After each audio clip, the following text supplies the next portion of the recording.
আসসালামু আলাইকুম। আজকে আমি ডিম, কাঁচামরিচ, স্ট্রবেরি, আনারস তৈরি করেছি। চলুন দেখে আসি কিভাবে তৈরি করেছি। প্রথমে আমি সাদা রঙের ক্লে নিয়ে নিয়েছি ডিমের জন্য। গোল করে নিব। গোল করে কুসুম রাখার জন্য একটু কলম দিয়ে জায়গা করে নিব। কলম দিয়ে জায়গা করে হলুদ রঙের ক্লে দিয়ে আমি কুসুম তৈরি করে নিয়ে সেটিকে লাগিয়ে নিয়েছি। ব্যাস হয়ে গিয়েছে আমার ডিম। এখন আমি আনারস তৈরি করব। আনারস তৈরি করার জন্য হলুদ রঙের ক্লে নিয়ে নিয়েছি। হলুদ রঙের ক্লেটিকে আমি আনারসের আকার দিয়ে নিয়েছি। আকার দিয়ে এখন আমি উপরে দাগ কেটে নিব যেন আনারসের মতো মনে হয়। দাগ কাটা হয়ে গিয়েছে। এখন আমি গাছের মাথার জন্য সবুজ রঙের ক্লে ব্যবহার করেছি। সবুজ রঙের ক্লে দিয়ে আমি লম্বালম্বি গাছের মতো করে লম্বা লম্বা করে নেব, একটু চ্যাপ্টা করে নিব। প্রত্যেকটিকে একত্রে লাগিয়ে নিব। লাগিয়ে নিয়ে এখন আমি আনারসের মাথার উপর লাগিয়ে নিব। ব্যাস হয়ে গিয়েছে আমার আনারস।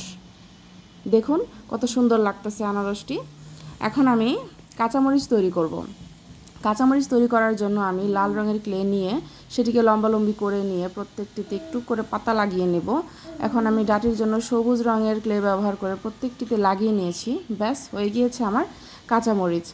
এখন আমি লাল রঙের ক্লে দিয়ে আরেকটি জিনিস তৈরি করব, স্ট্রবেরি। স্ট্রবেরির জন্য লাল রঙের ক্লে নিয়ে নিয়েছি, সেটিকে আমি স্ট্রবেরির আকার দিয়ে নিয়ে সবুজ রঙের ক্লে দিয়ে পাতা তৈরি করে নিয়েছি।